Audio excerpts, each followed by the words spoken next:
This meeting for Wednesday, June 17th. It will now go into session. There will be no public comments because this is live streamed. Approval of minutes. These minutes are not correct.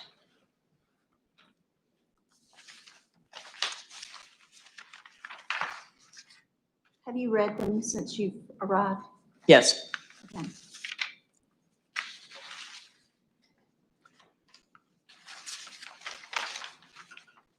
Do you have something to state at this time, or are you going to do that at a later date? What? What's wrong with the minutes? I'm getting ready to tell you. I was just Okay. looking for it. The motion ended forthwith. This part about the State Board of Elections was not brought up until the end of the meeting as a clarification by James. You can't amend a motion 20 minutes later without bringing it to the floor and getting a vote on accepting that amendment. So this is misleading. Are you talking about the last? The last sentence there. Okay. I'm not sure where you are and what you're talking about. I'm on the first paragraph on page 2.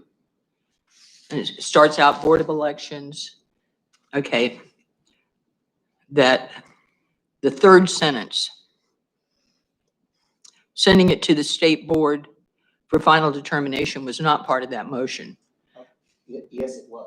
No, you brought that up at the end of the meeting with the clarification. I reiterated it. I'm with you that there's some more work needs to be done on the minutes, but you are not correct in stating that I did bring it up during the motion. Right, you did. And I reiterated it later. That's not in your written motion that you sent over. It is. Okay, well, we can do some more research on that and get it fixed.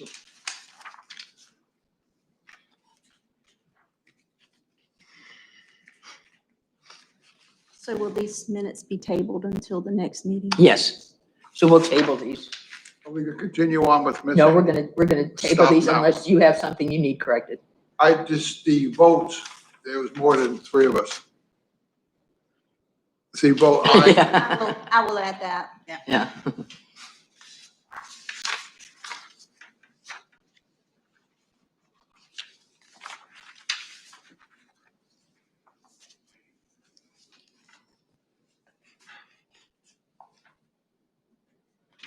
Is there anything else with the minutes?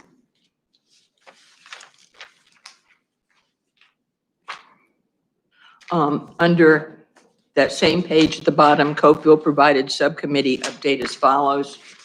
The purchases that the election department makes, that presentation was by Ken. I'm sorry, you're back to the minutes? Yes. Page 2, number 1. Page 2, number 1.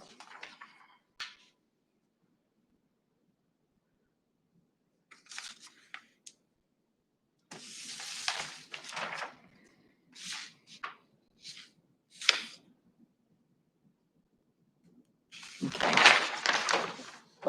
And what are you, I'm sorry. Well, just the way it's written, it looks like you did all that, but it was Ken that did the presentation on bidding.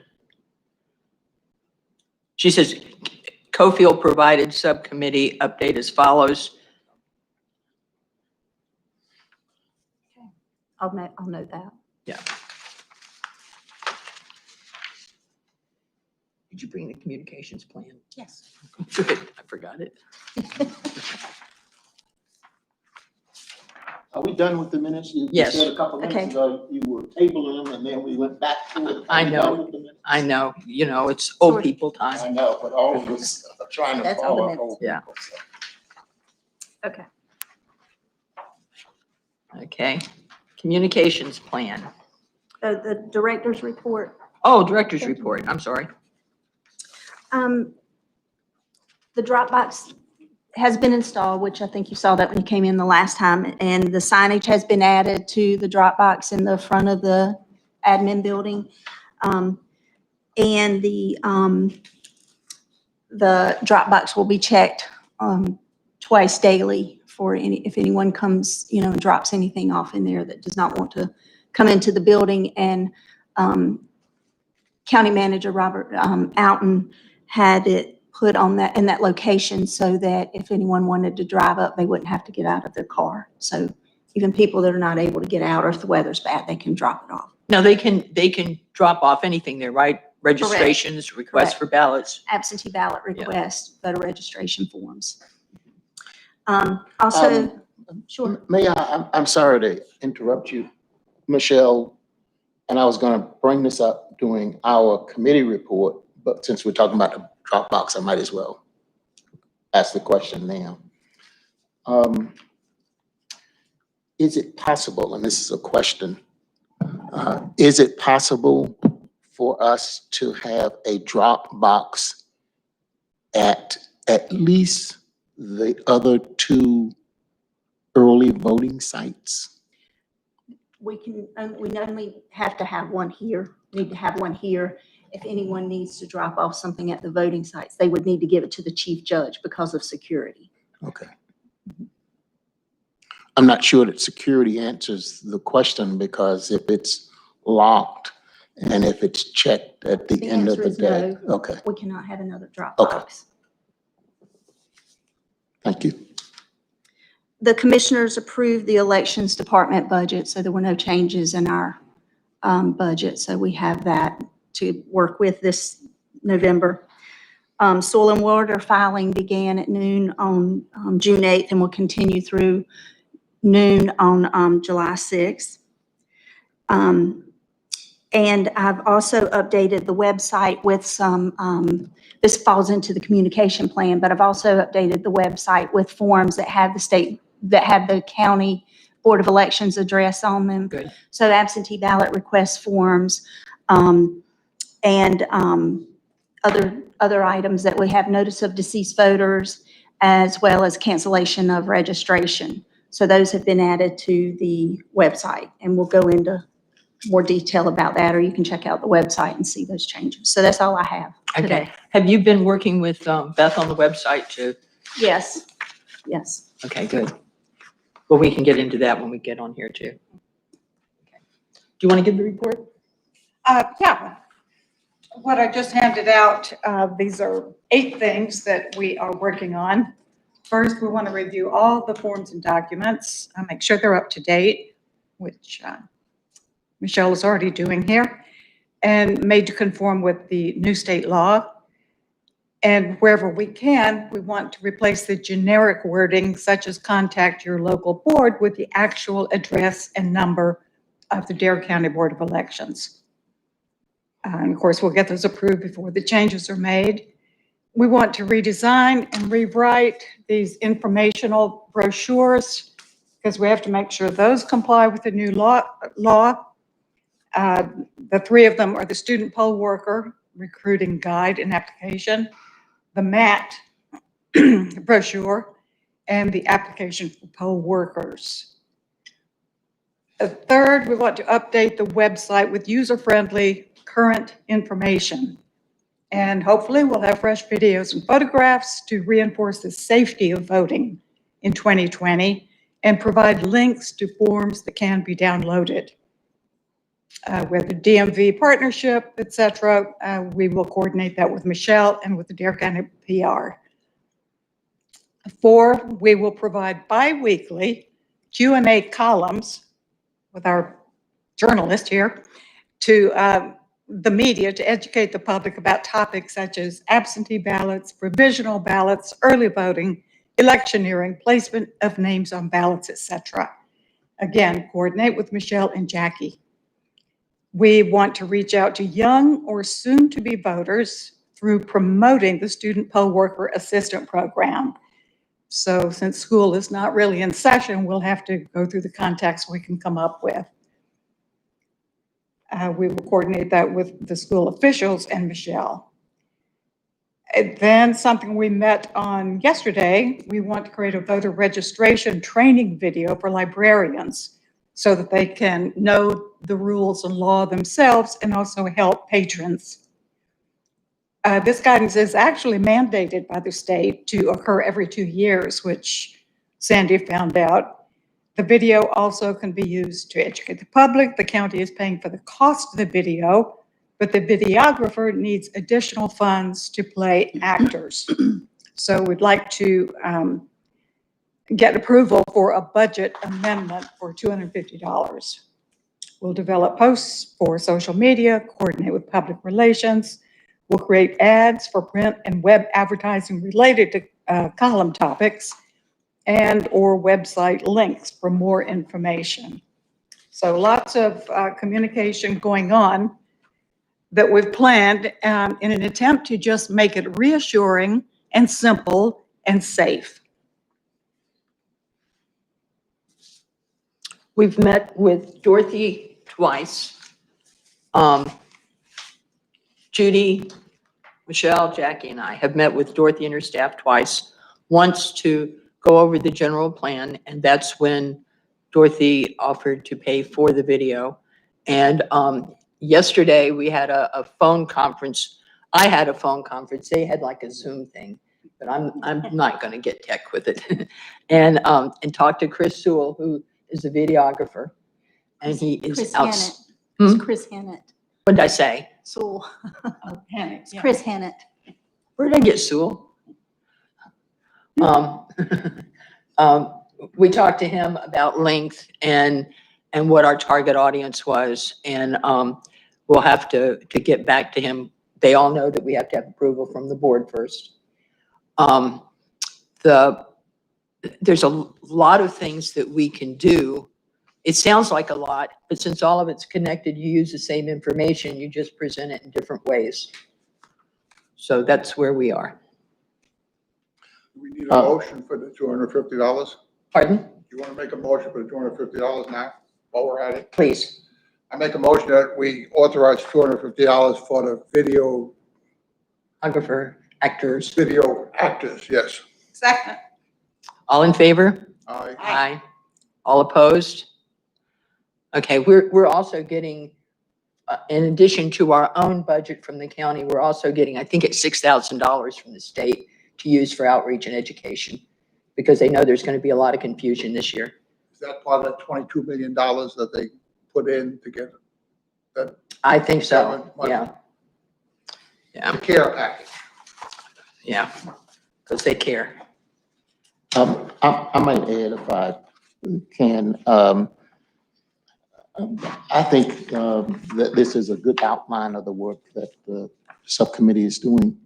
I think it is both good and necessary that we communicate with the public, given the challenges of what we expect to be happening for the November election. One question and one comment. The question is on the point number four, the biweekly Q&A columns. Who is writing this? Judy and I will write them, and then we'll send them to Michelle and Jackie to check to make sure that everything is correct in them.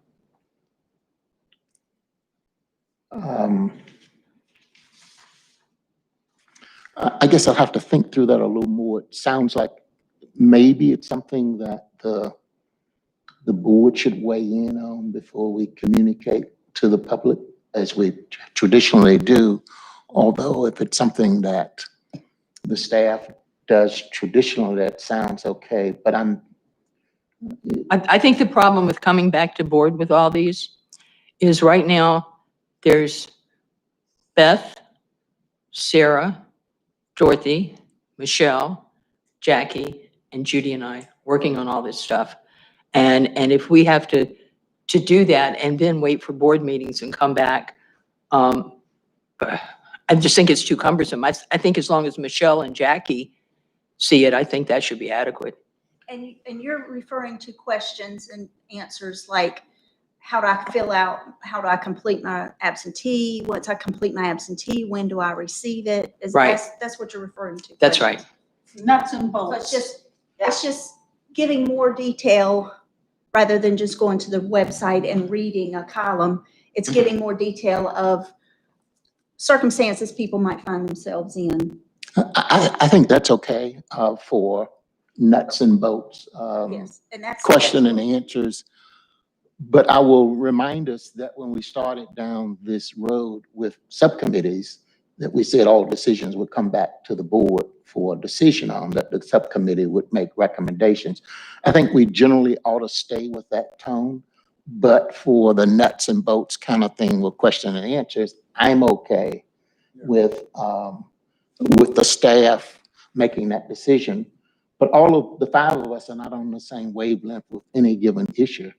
And I want to reiterate the road that we started down with respect to these two subcommittees, that we come back to this board for decisions. Well, we're coming back to the board for an okay on the plan. But we haven't seen the elements of it. Again, I'm saying, I'm not speaking for anyone else.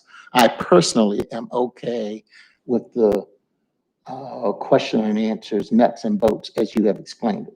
Because it's the staff doing it, and all of the communication to date has been essentially written by the staff. So I'm okay with that. But I want to remind us, when these two committees were established, we said that the committees would come back to the board for a decision. So for number 4, I'm okay.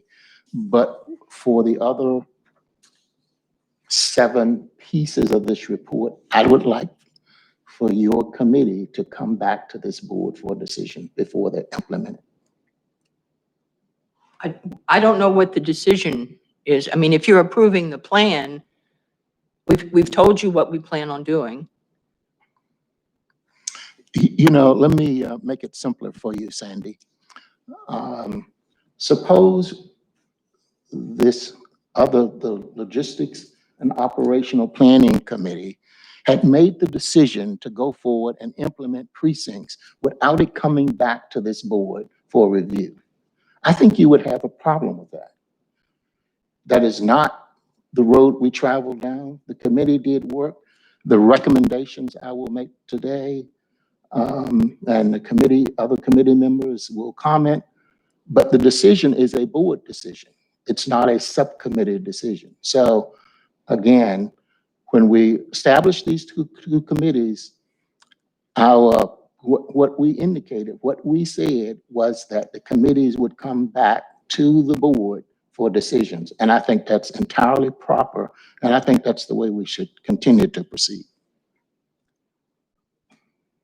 If you want to see every piece of paper and everything that we do, then we can plan on having longer meetings. But to get this moving forward, there has to be some leeway here. And it hasn't been that many months ago that I tried to bring something to the board about communications, and you went right through the roof and said you didn't want to hear any more about it, that y'all had charged me to do communications with Michelle, and things shouldn't come back to the board. I'm not sure what you're referring to, but go But ahead. with this, I mean, so when we get to the website, do y'all want to approve everything that's done to the website? I mean, some of these are going to be works in progress as we go. And all of this isn't going to be reinventing the wheel. This is just reiterating information Updating. that's already out there. And Jackie and I will be reviewing this before we actually put it to publish. So if it's incorrect or misspoken, then we'll catch that and correct it. So I think what their plan is from our meetings that we've had, it's just a way to put out a question and answer for the public to read as to the process or how provisionals are interpreted, or absentee ballots that are cast. There's that rumor that they don't count or provisionals don't count or whatever. It's to clarify confusion that comes through during elections, but it's nothing new that's not already on the website. At the risk of being misunderstood, let me say again that as we started down this road, our plan was that the subcommittees would do the work, come back to the board for decisions. I have no problem with number 4 on this plan. I would like for, because I just, this doesn't tell me enough about the content. And I would like for the board to review the content of some of the other matters. You have written a couple of times, Sandy, information, and I don't remember the specifics now, that would go out to the public. And you sent it to us, and there was a serious markup that the board members did, that Ken did, that Jim did, and I did before we approved them going out. So I want the same ability for the board to be able to edit and mark up what you have written. And that has proven to be absolutely necessary in the past. It probably will be necessary in the future. Communication is to represent the board, not the individual, not the communication from a single person. I'm not sure why it's so difficult to understand. You know, when you have written pieces in the past to go out, that there's been a serious markup by the other three people on this board, long before Judy was on the board. So I want to preserve the privilege of doing that going forward. I have no problem with number 4. And what is typically a staff job, duty, responsibility, I certainly don't, and I don't think the board has the intent of interfering with that. But there are pieces, there are elements of this plan that are entirely new. And I want to reserve the privilege of the board to review, comment, edit, and weigh in on those. Could you be more specific? Which of these 8 things concerns you? Well, that's a principle. I can't be more specific because this is a 1-page, 8-item Yes, sheet of paper with 8 elements on it. We're And being efficient. you're not specific in what this is going to be, so I can't be more specific.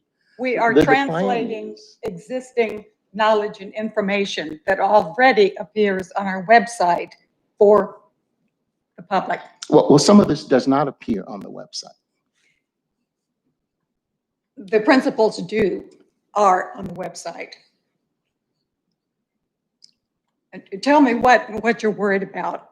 I'm not worried about anything, Judy. My comment is that the board has had a problem with communication pieces as they have developed in the past. And we've commented on those, we've edited those, we've weighed in on it. And I want to preserve the privilege of the board to do that going forward. I think that the board had a problem with one thing, and it was the story to go along with those lists of removed and,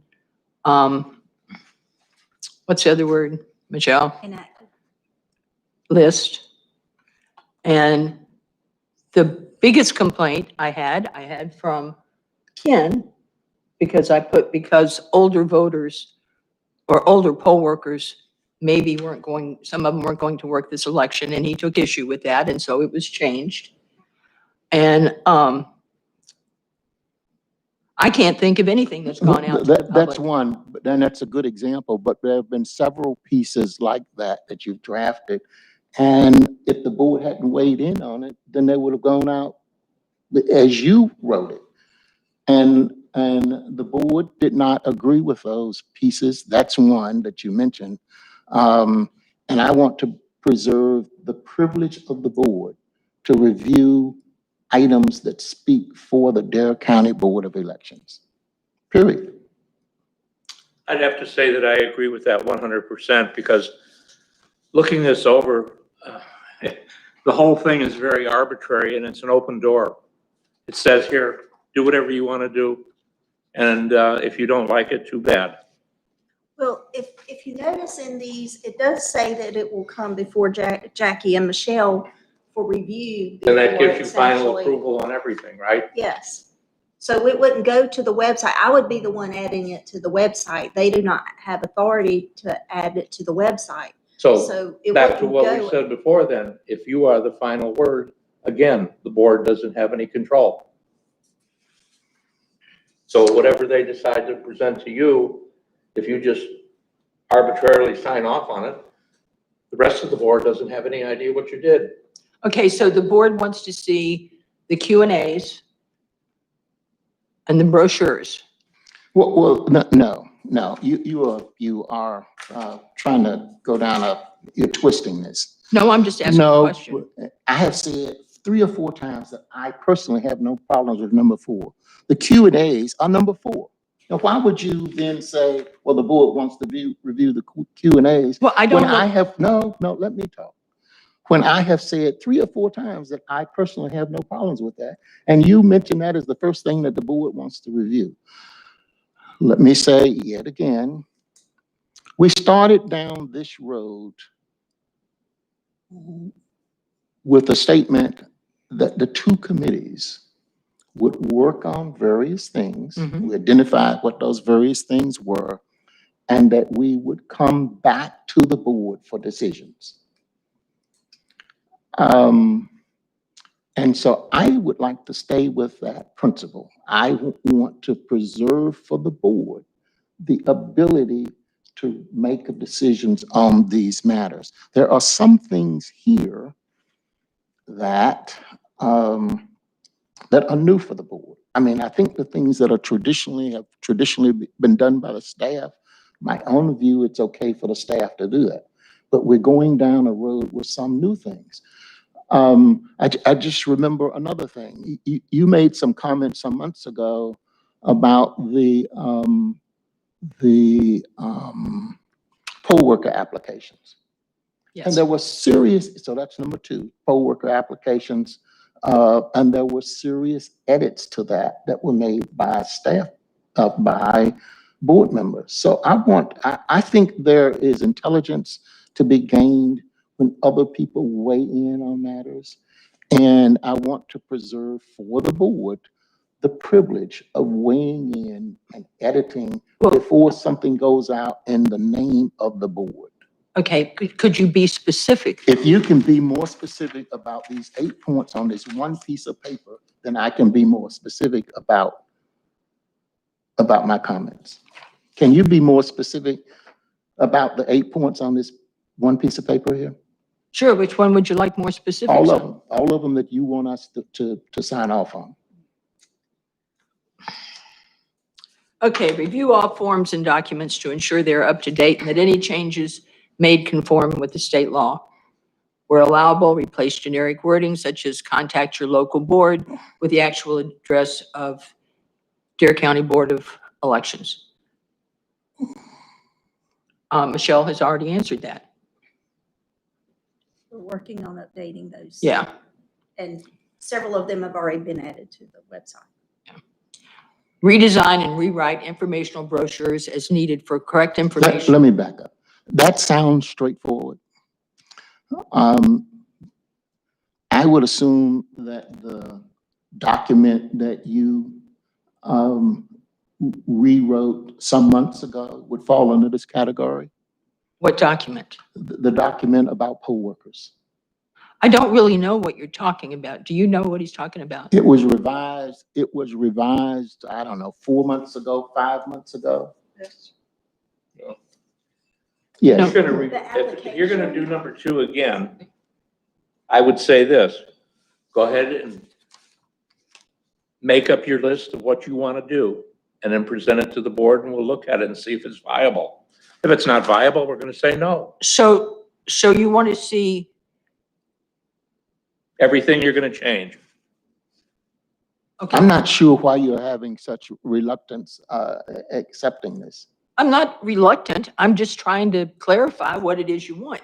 The student, Well, basically what you're saying here with this is you want to change everything we do, period.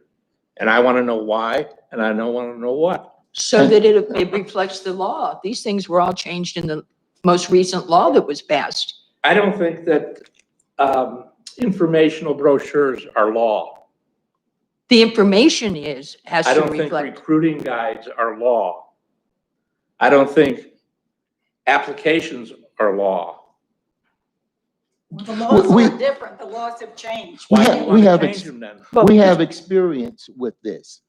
You know, and other members of this board are well aware that you have made an attempt to draft documents in the past that when we reviewed them, the other members of this board reviewed them.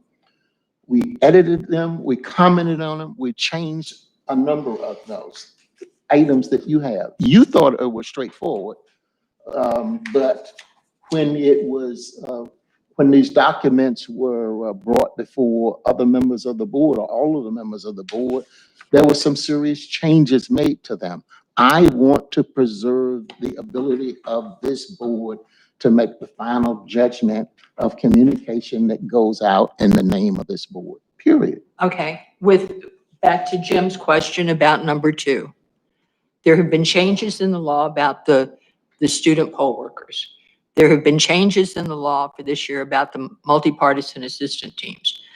And there's changes for the poll workers this year.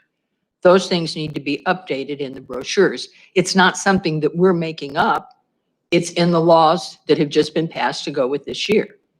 And I don't mind bringing all those of back. us accept that.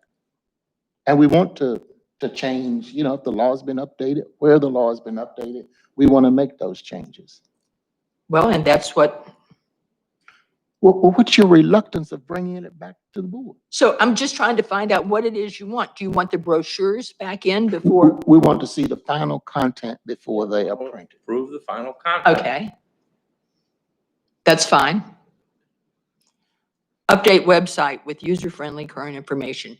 Michelle, With that, I want us to be able to approve everything you do to change the website with friendly, current information.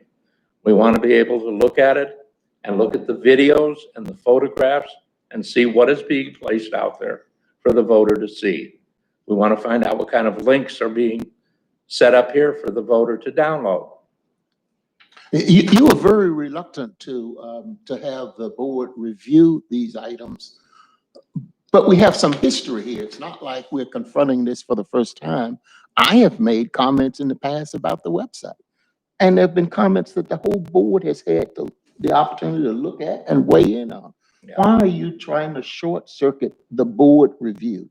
James, I'm not trying to short circuit anything.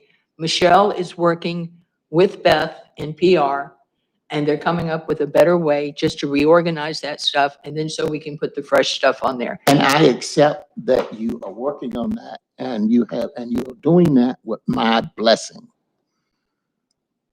What you are diverting from is the opportunity for this board to review communication. I think Jim answered it very simply. Everything, bring it back for the board. I can't bring that back to the board because I'm not working on it. Michelle and Beth will be working on it. They're the ones familiar with it and have authority to go in there and start rearranging things. Now, if you want Michelle to bring back a list of everything they come up with, then that's fine. But it's, you know. So if you're now saying somebody else is doing it and there's no review, that's even further problematic. This board Well- should have the opportunity to review what goes out in the name of this board. I just don't think you understand what you're asking for in this case. Do you want to give it a shot? Everything that's on the website is just going to be rearranged and set up differently so that it looks newer, take out a little more of the wording and kind of make it more compact and more visibly pleasing and just more easy to use and to navigate through the website. It's not going to be putting anything out there that's not already out there. And I think that's a good thing. I have made comments in the past to you and to others about the website of what I thought were deficiencies in the website. So I think reviewing, updating is a good thing. I'm just saying, I don't understand the reluctance of giving the board the opportunity to weigh in on it. The changes you are making to the website, you can submit to the board for us to review. And I might have a couple of things to add. Can't you just email us those changes so we can look at them like we've done in the past? Can we just see what's going out so we can visually understand what we're signing off on? That's all. Just show us some sort of, this is what it's probably going to look like. Well, if we get into that, then it would be having a meeting outside of a public meeting. because it would be something that you're trying to decide on, and we wouldn't be able to decide on it until we were in a public meeting. Well, given this conversation, we probably ought to have a meeting in the not too distant future. And hopefully at that point, you'll have some of this content that you can put before us. We have, our next meeting is June, June 30th. it's 2 weeks from now, so. Put some content before us at the June 30th meeting. Okay, I mean, we walked in today and there's on one sheet of paper, there are 8 items. And I just don't know how you expect us to just sign off on this with no content whatsoever. This is a plan. I accept the plan. What I'm asking for, and I think what you're hearing from other board members, is before we sign off, we want to see more than a plan. We want to see some content. okay. Yeah. All we asked today that you sign off on the plan. Oh, no, The no, plan you has not been executed yet. It's twist not that been as you executed. like. You were asking for more than a plan. That's what this conversation has been about the last 15 minutes, is you were asking more. wrong. Well, Sandy was certainly asking for more than adopting the plan. Did we vote on the plan? I I don't, move that we vote on that All we right, accept let's the vote on the plan. plan. That we accept the plan. Second. But that doesn't finalize anything. No, it That's- doesn't. No, a it's plan just to the be plan. Executed. Well, this conversation over the last 20 minutes has been lost. Training. all in favor? Aye. Aye. All opposed? Okay. We do not have a logistics and operational planning committee. Oh, but we do. Oh, no, we don't. Go back to April 28th, when this was brought up and the 2 committees were formed. The committee was supposed to be looking at the health and safety of poll workers and voters. And that's why y'all went out and measured schools and did things like that. That is like a technical committee, and we're okay. But if it goes much further than that, then it is a quorum of the board on that committee, and everything would have to be done in open session. I would, Michelle, do you have the minutes of the last meeting? Did you say the 28th? The 28th is when we came up with the committees. Yes. And the minutes of the last meeting, please? The 26th? Yes.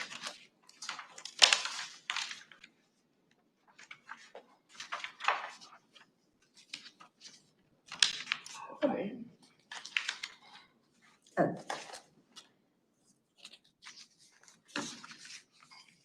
Right here. Oh, the 26th is the minutes that were presented to us today, right? Correct. No, the prior minutes that we approved at the last meeting. So it would be May 13th? I suppose you're correct. The minutes that we approved at the last meeting. So we had April 28th, and then we had a meeting on the 13th. Okay, can I see your book for a second? Thank you.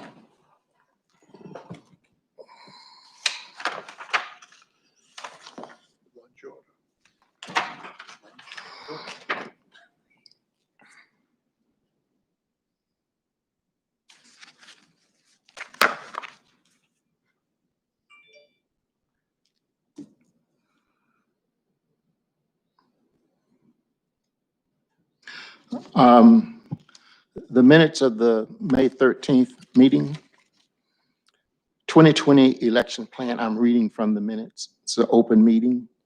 A subcommittee of Cofield, Bucantis, Clark has begun visiting election day precincts to determine a plan for November's general election. Findings and recommendations will be shared at a later date. The committee has assumed responsibility for drafting an operation and logistics plan for the election, assuming the worst-case scenario, that we have coronavirus limitations in place and those recently put in place. It is possible that school gyms and/or cafeterias could be made available if needed. So For the purpose of emphasis, let me reread. The committee has assumed responsibility for drafting an operational and logistics plan for the election, assuming the worst-case scenario. That. What about that is not clear, Sandy? Well, first of all, we never talked about logistics and operational plan in those words, but it was about distancing, finding the right locations to move precincts that needed to be done like that. It certainly didn't include bidding. I beg to differ, and it's in the minutes. I mean, argue as much as you like. It is in black and white here. in the Because you minutes. said it. It's not a motion. It's This not. is in the minutes. I don't care if it's in the minutes. That we can go back and listen, but that was just a comment made by you. It was a phrase made by you. It was election safety and security for the poll workers and the public, because we were afraid there were going to be fears about the health issues. That is not correct. But I mean, I just don't see that we're getting anywhere about arguing this point. Yeah, I agree.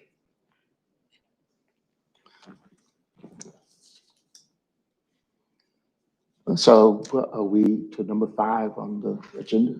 Yes.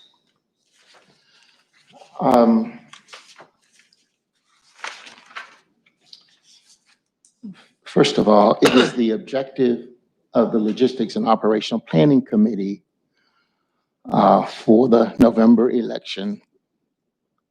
It is the objective to, 1, create a safe and comfortable environment for poll workers, and 2, to create a safe, convenient, secure options for voters to exercise their right to cast a ballot for the candidates of their choice. The takeaway here is choice, giving voters the option of choosing between methods of voting. And it's fair to say we have really focused on that. Some elements with respect to options are not up to this board, as we're all aware. They're set down by the State Board of Elections. So within the constraints of what we being the Dare County Board is allowed to do, we've put a best efforts into in meeting these objectives. You have in front of you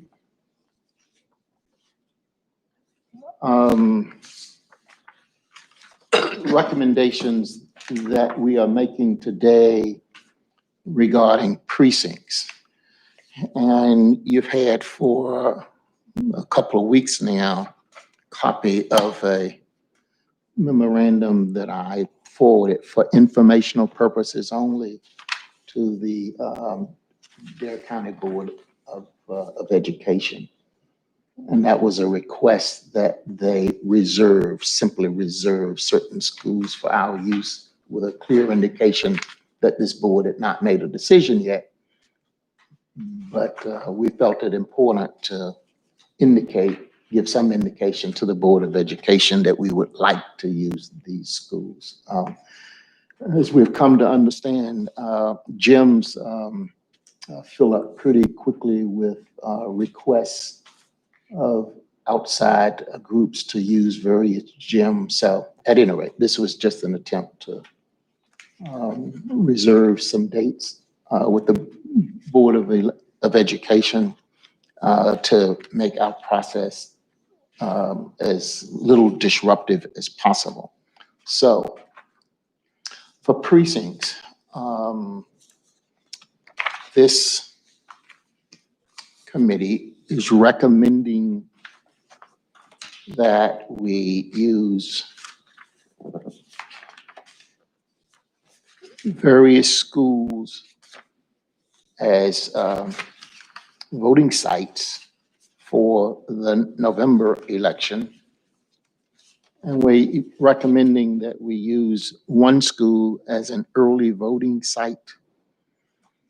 I am referring to and I'll go into detail with my memo that each of you received dated June the 7th, which was for informational purposes only.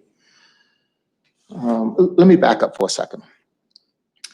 We have reviewed and assessed each of the 16 sites, precincts in Dare County, all 16 of them, and made some assessment as to whether they were adequate for the November election in our judgment.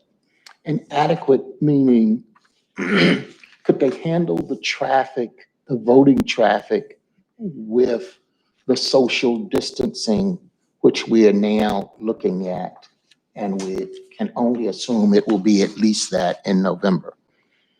Can these 16 precincts handle the social distancing requirements, for people waiting in line, and for actually being in the precincts?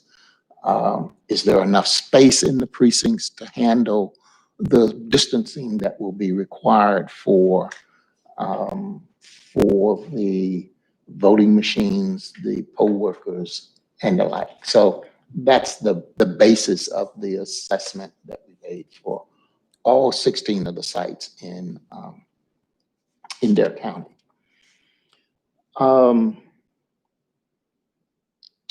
Referring to my June 6th memorandum, we outlined the changes that we are recommending. You also have a package in front of you today that lists the schools, a layout of each of the schools, and one facility that's not a school, and photographs, interior and exterior photographs of each of the sites that we are recommending. If you want those to be shown on. Oh, the screen, yes. You can let Pam know as you come. Okay. You can name which one. Pam, so I'm going to go down and talk about, or at least list each one of them. So for election day, we are recommending 1, 2, 3, 4, 5 different schools. Pam, Kitty Hawk Elementary School, the gym.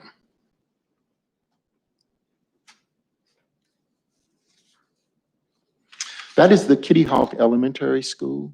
It's the gym. We're recommending that it become the precinct for what is now the Southern Shores precinct, which is the Pitt Center. This is much more spacious and gives us the opportunity for social distancing in the precinct. Pam, there should be 1 or 2 more of the Kitty Hawk Elementary School, photographs of the Kitty Hawk Elementary School. Oh, that's the only one. Okay. Well, board members, in front of you is a layout of the Kitty Hawk Elementary School with dimensions. Let me interrupt you Yes, just a second. absolutely. The Kitty Hawk School, does that have a Kitty Hawk or Southern Shores? Which precinct is it in? Do you know, Michelle? It's in Kitty Hawk. It's, I'm not. I know where it is. I'm Oh. just, but the line is funky through there and I'm just Yeah, asking. I was just going to make that comment, that it is really tricky in that area. Whether, I'm not sure what, it's called the Kitty Hawk Elementary School as opposed to the Southern Shores Elementary School. I cannot give you an answer as to whether that is physically in Kitty Hawk or Southern Shores. If you go down that street, down 158, just a little further, it is clearly Southern Shores. I am not sure that the school itself, I'm not sure. Yeah, but we'll need to find that out to see if it's in the same precinct. Number 2, the First Flight Middle School gym. Pam, the First Flight Middle School gym. The First Flight Middle School gym would become the voting precinct for Kill Devil Hills and Collington. We know from the past that, to begin with, KDH, Kill Devil Hills, is the largest precinct in Dare County, the number of voters. And, you know, when the polls close at 7 o'clock, there are people waiting in line, and that's without social distancing. And we've talked in previous board meetings about what we could do to improve the situation in Kill Devil Hills. At any rate, that is the, so Pam, do you only have one photograph for the middle school gym, First Flight Middle School gym? Okay, yes. And there should be a layout too. Do you see? No layouts. Okay. Well, board members, you have in front of you the layout and the dimensions of the gym. It was our, okay. One of the reasons, if you notice in this picture, there are there's an entrance and an exit that are far apart from each other. If you remember, Collington is a fire station on the second floor for the voting, and you only have one staircase going up and down. So everybody goes through the same door, through the same hallway, into the room. So social distancing in Collington would just be about impossible. Yeah. And the same thing happens at the at the town hall. You go in one door, and then you all pile up in the corner, and then you all come out the same one door. So if you'll notice this picture, by spreading the space out, we have them coming in, moving around, and going out without contact if we need that social distancing. That's why this is possibly safer than both of the other locations. That's why this one was looked at. Sorry, go ahead. The gym is 103 feet, and you have this package in front of you, board members. The gym is 103 feet by 83, almost 84 feet. There is certainly plenty of room in there to have two precincts, two sites, one on one end of the building, another on the other end of the building. So it is our recommendation, that the First Flight Middle School gym become the voting precinct for Kill Devil Hills and Collington. And James, Yes. excuse me, the Kitty Hawk School is in tax district Southern Shores. So it's in Southern Oh, great. Shores. Thank you. Thank you, Michelle. Yeah, it's real funky there as to what's Southern Shores and what's Kitty Hawk. So let me go back. Being that it's in the tax district of Southern Shores, is that resolve the question you Yes. asked, Sandy? Okay. Nags Head Elementary School. We're recommending that it become the voting precinct for Nags Head. Nags Head Town Hall is the room where the commissioners meet, as we're all aware, is currently the voting site for Nags Head. And the gym is the elementary school gym is just a much better facility, much more room. Social distancing can be done in there very well, spread everything out. And entering and exiting, we solved that problem. With the Entering and exiting are excellent. Yeah.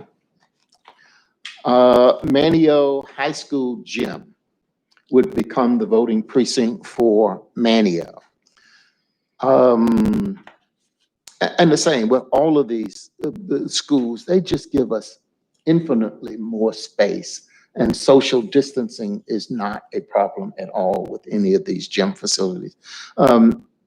Sandy, you had asked a question about the elementary school as opposed to the high school. We looked at the high school because it was recommended to us, and it has a couple of benefits over the elementary school. Cape Hatteras Secondary School Auditorium. In your package, This is the auditorium that's in front of us on the screen. That seating is like the seating in a gym.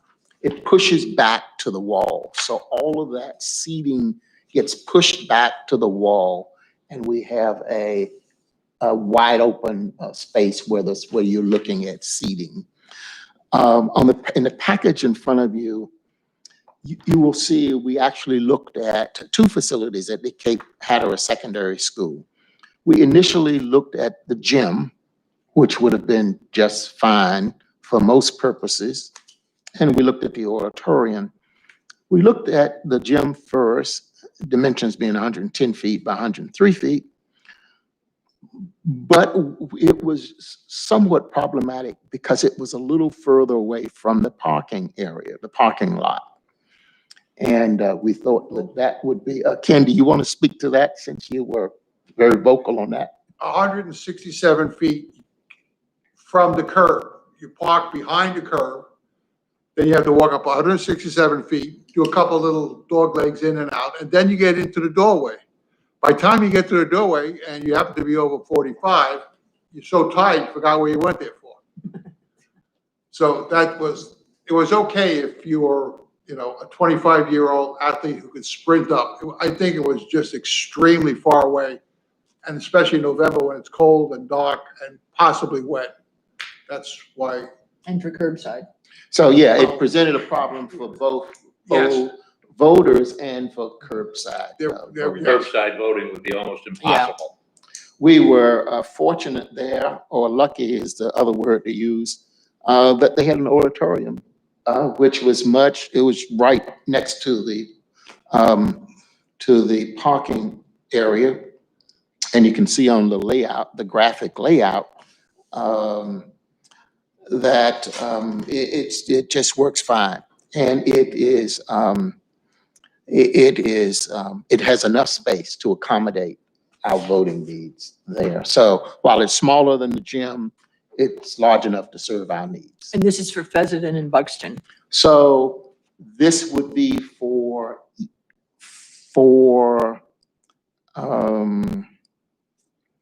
yes, no, Frisco. it's for Frisco In Frisco, and yeah. Buxton. Right. Frisco. In Buxton is the Fessenden Annex building, but it would be the voting precinct for Buxton and Frisco. And the school itself is in Buxton. And this would be for early voting as well? So let me come back to that. Okay. So this would be for the November the 3 election, all of the schools that I mentioned, 1, 2, 3, 4, 5 schools. 2 again been combined. Collington and Kill Devil Hills would be combined in the facility. I don't mean we're putting the poll workers together, but the facility would serve both. And the secondary school, Cape Hatteras Secondary School in Buxton, would be the facility for Buxton and Frisco for November the 3rd. Early voting. We are recommending that the elementary school, the secondary school in Buxton serve as the early voting site also. The good news is that the auditorium is not used anywhere near as much as other school facilities. So I'm not going to say it doesn't compromise the school operation. I will say that it doesn't compromise the school operation as much as if we had picked another facility other than the auditorium in the secondary school there. So it offers the benefit of serving as an early voting site. Presumably most of the voters going there for early voting would be voters on Hatteras Island, but as we all know, voters could go there from anywhere in the county and vote. It is absolutely impossible to see how we could do any kind of social distancing in the Pheasanton Center Annex. That little building is just not small enough. So again, we were just fortunate that, and this is in Buxton, and the Pheasanton Center Annex is in Buxton. So we're not changing the village or the town where it's located. We're just moving from And it's one, just right down the and street it's just also. right down the street. Yeah. And we're just Very changing close. from one site to the other. So in each of these, we looked at the size, we looked at convenience, we looked at parking, the need for curbside voting. It is clear in some of the schools that we will have to do some real signage, which we really haven't had to do much of with our present 16 sites in Dare County, but for some of the schools. So signage is something that's new for us, and we'll do that.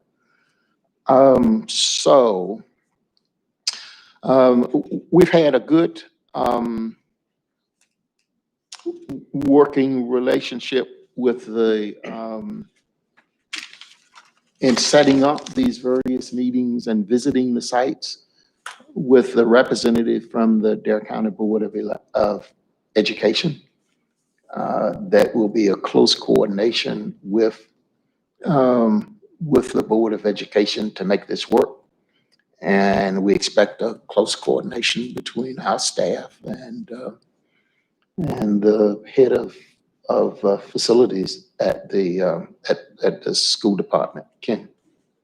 The school also said that they have all the facilities we need from their IT people to talk to our IT people, because we do need some communication, and we need some closed circuitry, I believe, is what you, I don't know what. to get the- Internet. They can hook up everything we need. Our people, just tell them, and they'll hook it up with our people. So we found out that the communications is fine. It's not like some of the locations that we went to, that we looked at in the past, that couldn't do communications. Besides that, do you remember what Frisco looks like? No, there's the room in the fire department at the south end of the building that you walk through the hall, get to the little office. So that's absolutely no social distancing. Plus, remember Frisco, unless you get there at the right time, probably has as bad as parking as Hatteras does. So the school is a much better location and a lot more social distancing. Okay, so are the schools coordinating with the county to run that fiber optic? Not until we didn't tell them anything. We're telling you guys, we're gonna hopefully vote on it today, that's what we're doing today. Okay, but what I'm asking, is the county aware that Yes, they're gonna have to run fiber optic to hook up at the schools?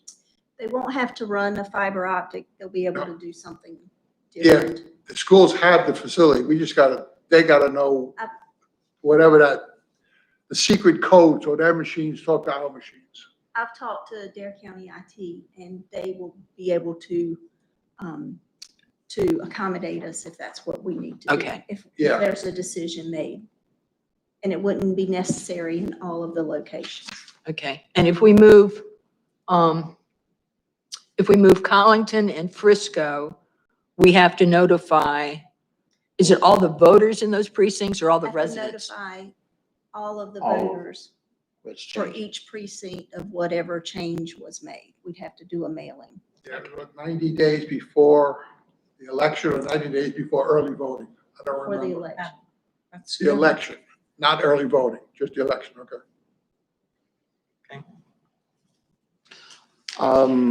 That's why we're doing it now. Jim, go I do have ahead. a question. Go ahead. When you viewed these sites and visited these sites, did you look at where curbside could be? Yes.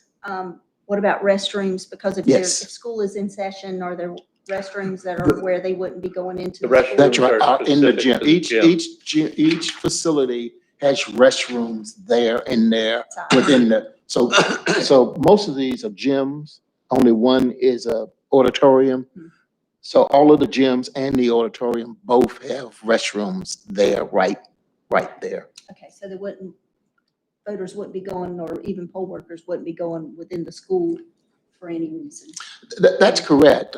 And the beauty of these schools and these specific facilities is that gyms are a little bit separated from the rest of the school. The classrooms are here, the gym is here. The auditorium is certainly separated a little bit from the rest of the school, the secondary school. Now there are two classrooms. If you look at this layout that's in front of you here, that I'm sorry that the audience won't be able to see. That lays out, it shows the gym and the auditorium, and the entrance that we are showing here, which is on the side. There are two classrooms right there in the same building, but they can close off those two classrooms from the rest of the building, and the auditorium is in the rest of the building. So the beauty of these specific facilities is that we can isolate, that the facilities themselves are isolated from the rest of the school. And so there's no need for interaction between voters and the pupils and the students in the school. Okay, do we have any places identified in there for security that we can lock things up in overnight? We didn't look at that. I mean, it could be an equipment locker Yeah, or they have something. one. I am sure that the answer is yes. When you look at some of the sites we are currently using, if they can secure, then there's no question that these facilities can secure. They do all have equipment rooms, and they all have staffed rooms also. They also have separate rooms for the coaches. They have a bunch of rooms all around the schools, yeah. And in the worst case, if they didn't, but I absolutely accept what Ken just said. In the worst case, we could lock the gym. I mean, in some of the precincts we use now, we lock the facility. That's the only way, because there are no Well, they're secure supposed to. rooms. But within that facility, they have to have somewhere a cabinet, a filing drawer, or something that everything's locked into. So even the smallest of locations, we have everything secured. The answer is yes. I mean, Ken gave the answer. Yes, the schools, we have all kinds of security. The kids right now are probably have more security than any of our voting places, only because of all the, the killings and all these other stuff. The schools are overly secured. I mean, if you go to any one of the parking lots, even off-season, like now, when the kids are there, the sheriff, police cars in there. I mean, all I have is a half a dozen staff members in there, but they got the sheriff's car in there anyhow in the parking lots. We just want to be sure that the public feels safe, because there would be many people on the grounds that would not necessarily be on the grounds, or would not even be allowed on the grounds or inside the building. Yeah, the concern is somebody getting inside. It could even be a staff person. Yeah. And so it needs to be, that's why it needs to be separate from the room. Yes. Again, the beauty here is that we're talking about gyms, and in one instance, an auditorium, and they're sort of separate from the rest. We're not talking about a big room in the middle of classrooms. Right. The gyms, for the most part, are at the end of the building, the beginning of the building, to the side of the building. They are almost separate facilities. So, They're isolated from Yeah. the main buildings.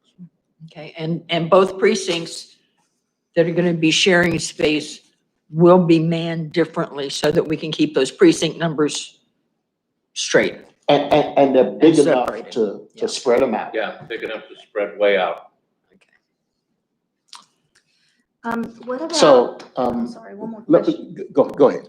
What about a dedicated space for the poll workers to go and take a break, or to eat their meal, because they have to bring food, medication, water, drinks, whatever they have, to be there for the day? So were there areas that they could go off that would be kind of private for them, or? I'm not sure in each instance if they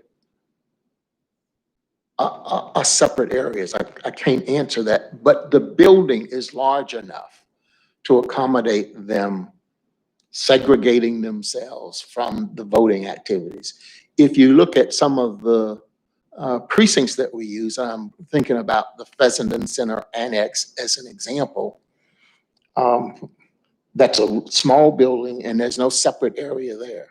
I'm thinking about the Hatteras Community Building. There's no separate area and there's nothing to do that there. Frisco, there's no place to do that unless you sit down on one of the fire trucks and do it. So as we see it, all of these schools have advantages. None of them have the disadvantages that some of our current precincts do.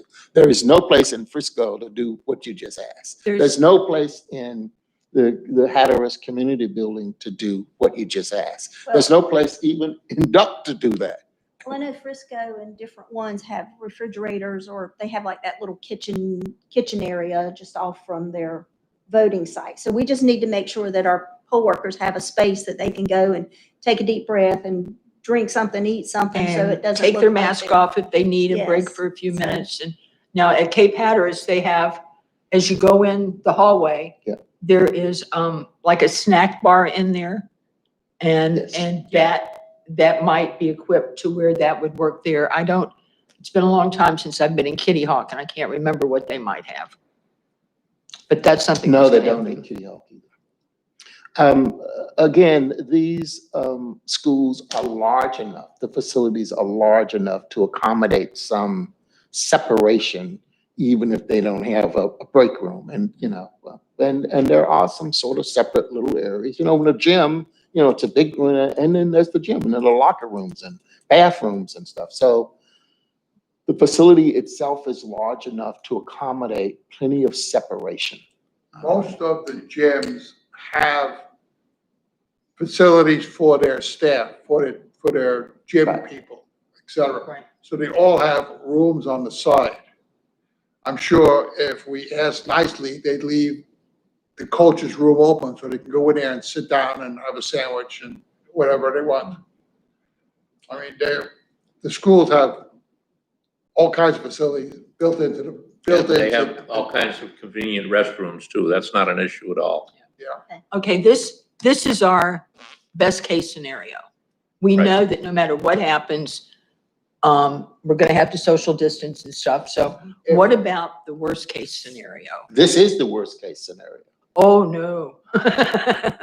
No, if we don't get enough poll workers, then we have to start combining Well, I poll mean, for workers. facilities, I mean, we're not touching that yet. I'm talking about for facilities. This accommodates the worst case, and the worst case scenario is social distancing. The best case scenario is we don't have to social distance. None of us think that'll be the case in November. The worst case scenario from a facility standpoint is that we've got to have enough room for at least 6 feet apart. All of these facilities give us the ability to do that, both inside the precinct and outside of the precinct.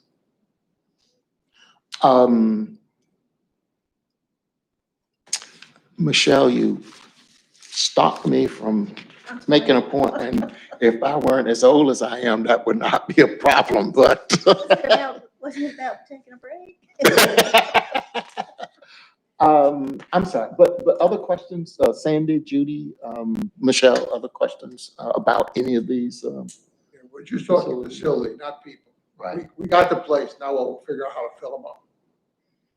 Yeah, I just made a note to add number 9 to our communications document. That is to give, Recruiting. to really communicate this to people, Oh, because a absolutely. lot of people are going to be, huh? So- That was my point, Judy, earlier when I said, I think that there's some serious messaging that we should do like next week in communicating with voters. One, and I won't beat this to death, I think we should have a piece of communication that tells voters what we're working on to help them out and to make this a safe election for them.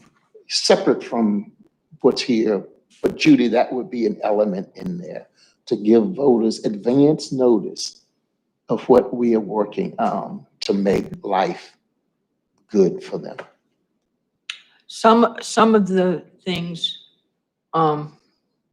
I think live streaming is helping. People are watching those live streams.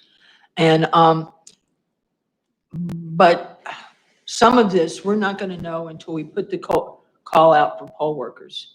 It took us from July to, when did Sandra get called for poll work? The night before training? Yeah. To get to the 105. And now they've added 4 more positions. That's another 67 people.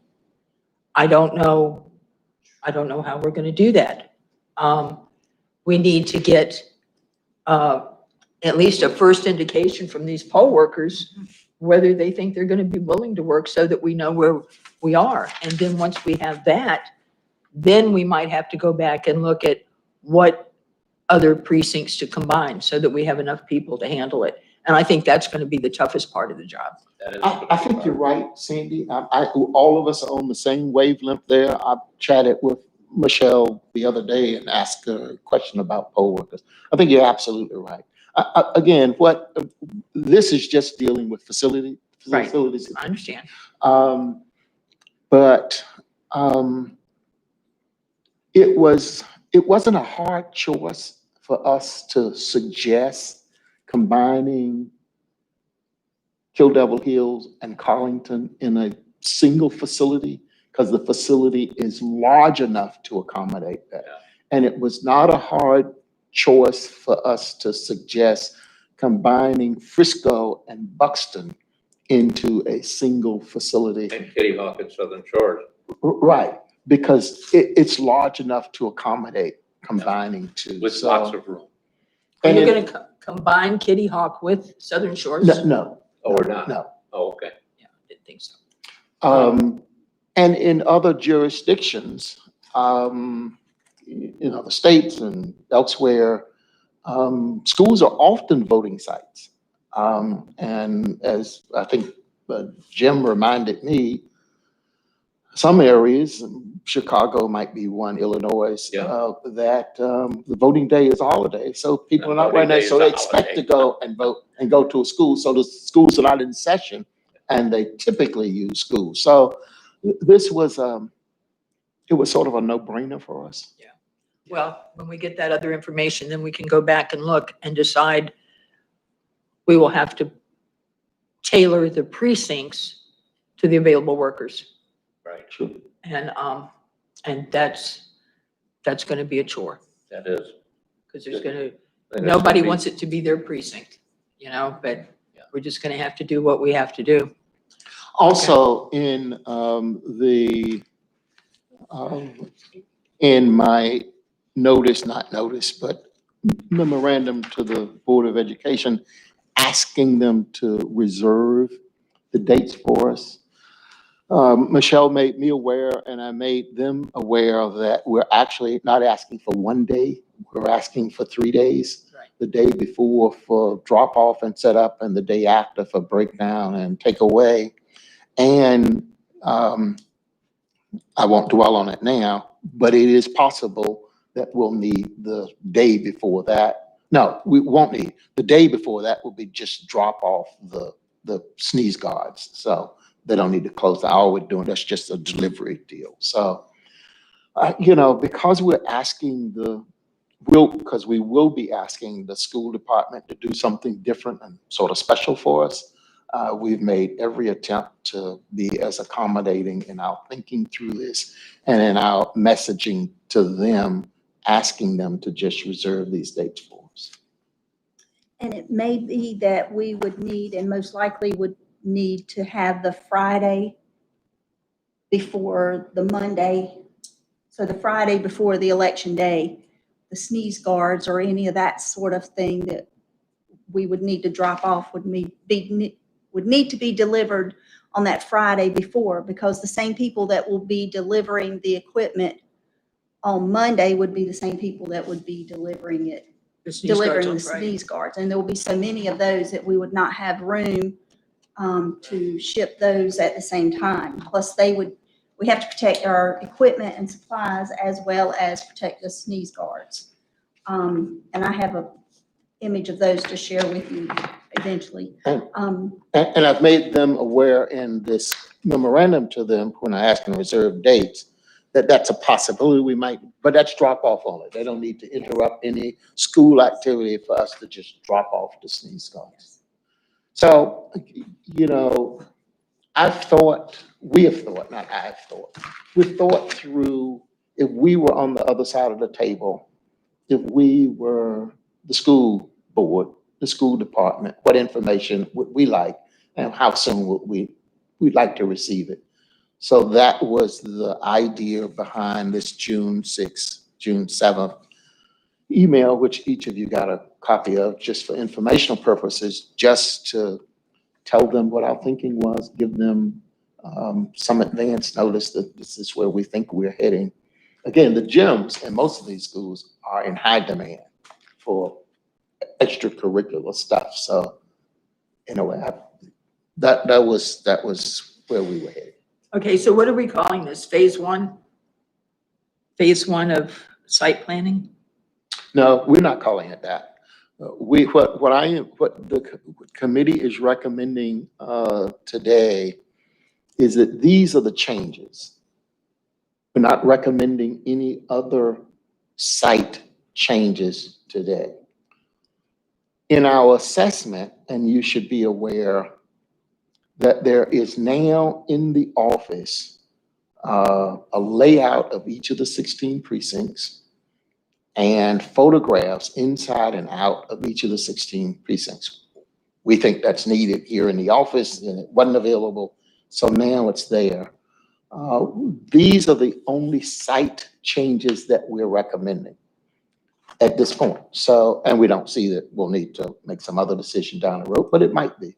So the recommendation in our proposal motion is that these are the changes that we're making. Obviously, everything else remains the same. Okay. I'd be happy, Ken, Jim, to elaborate on anything that I've said, and Talk about any questions from Judy or Sandy about any of this stuff. Nope. Do I hear a motion to approve? I make a motion that we approve the voting locations as presented just now. Second. All in favor? Aye. Aye. All opposed?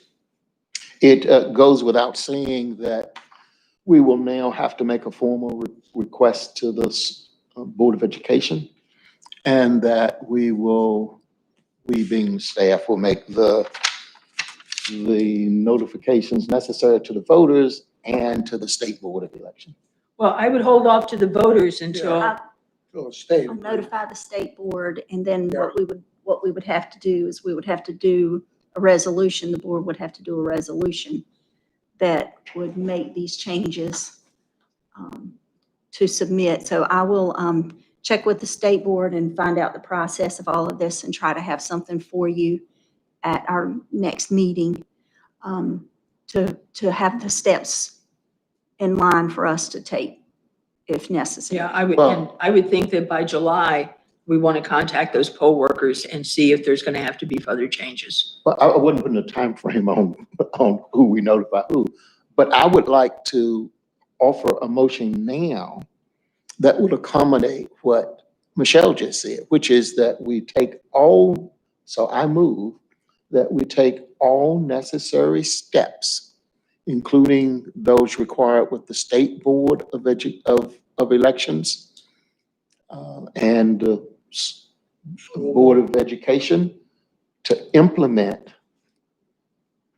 the changes required to change the site locations. That to me sounds, so Michelle, if the State Board requires us to be A, B, and C, then this motion covers that we take the necessary steps to implement this. So we don't have to delay it. Is that?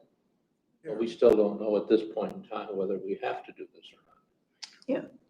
We would have to do a resolution, and we'd have to notify the state, and they'd have to make the approval.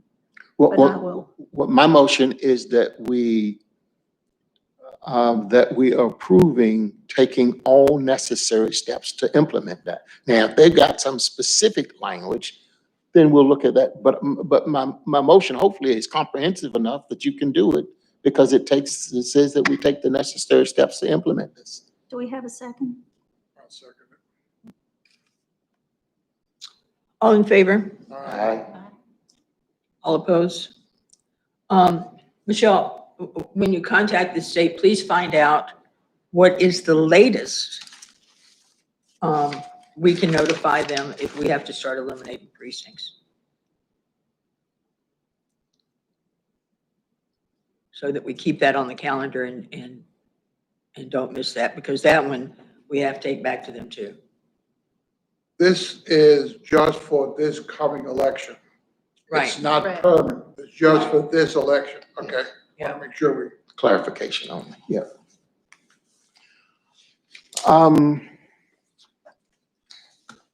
Number 2. Purchasing. Sandy initiated some time ago, a couple meetings ago, questions about purchasing decisions. And it was then picked up on by several other board members. Michelle has furnished us, all the board members, with a list of all vendors that we used and are using in various purchases that this board makes to implement voting. And we were all furnished with the costs for pencils and ballots and everything that we purchase. Excuse me. I had a list that I pulled for the vendors that we used in the last election, but I'm pretty sure that it wasn't all the items, and it might not have been all the vendors either, because we didn't have to order everything last time. Correct. So if there's an updated thing, I've never received it. That's to say that we reviewed all information that was available to us. We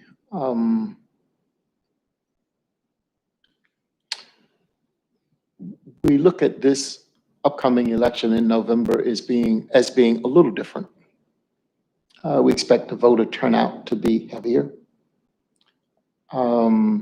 We are faced with some PPE issues that we haven't been faced with in the past. It is our conclusion that now is not the time to make changes in purchasing decisions. Let's take ballots as an example, because there have been questions about the ballots and could we get them printed cheaper. Let me back up to say that the purchasing that is currently being done and the manner in which it is being done is in compliance with the Adair County purchasing policy. At what level of purchasing is bidding required, and et cetera.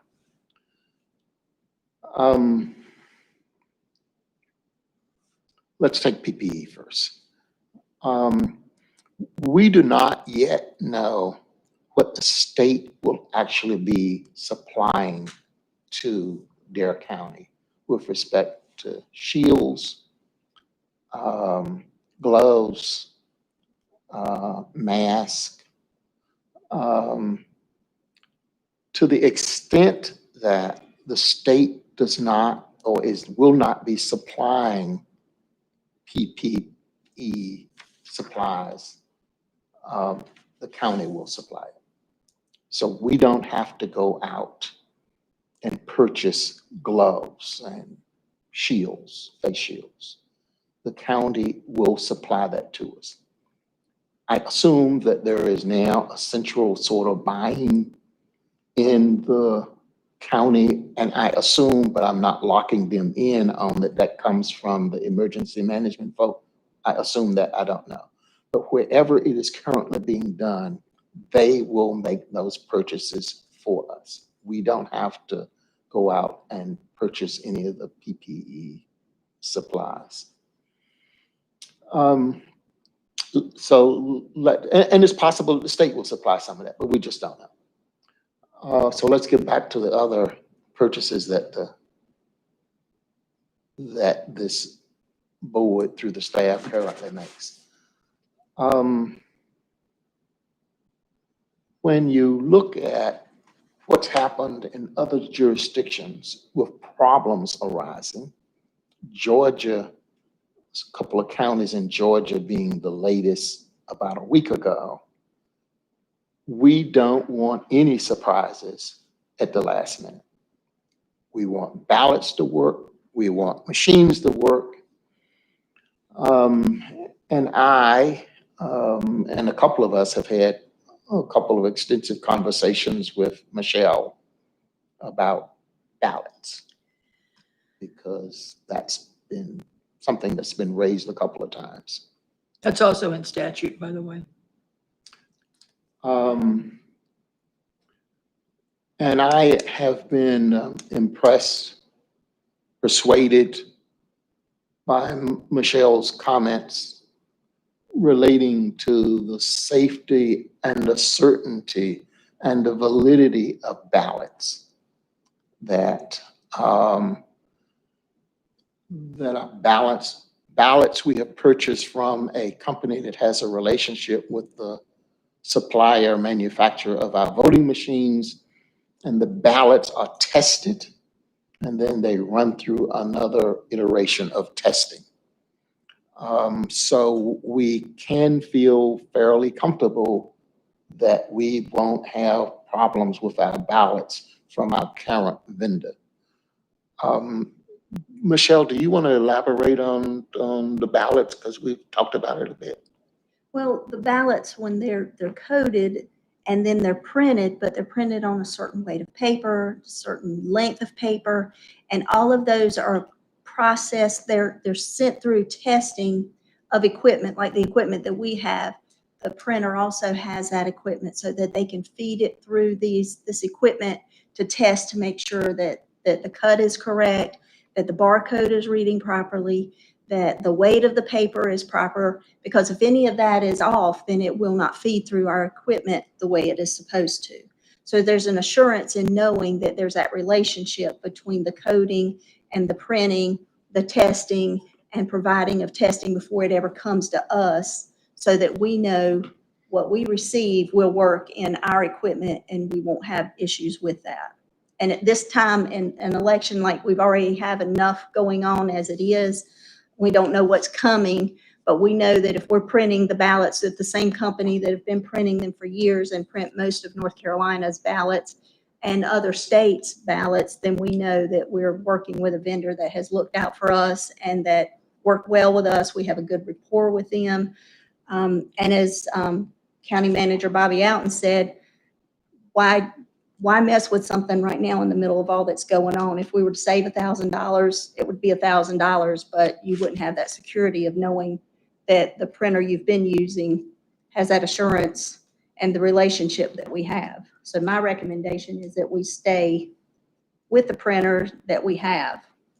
So there's a level of comfort specifically with the ballots, because there have been questions raised about the ballots. And we don't know that we would save money by going with another vendor. Well, But let me just, and then I'll open it up. But even if we would save dollars, the potential savings are minimal and it's not worth the risk in our judgment. Sandy? how about sending a thing to the state?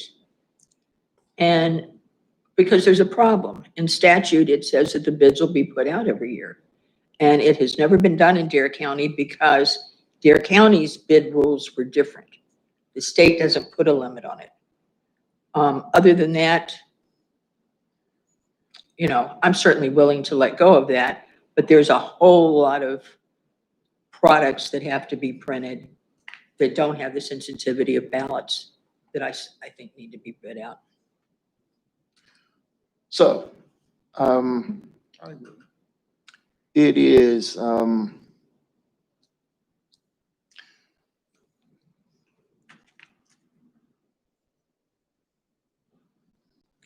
and we did have this conversation with Michelle mentioned the county manager's name.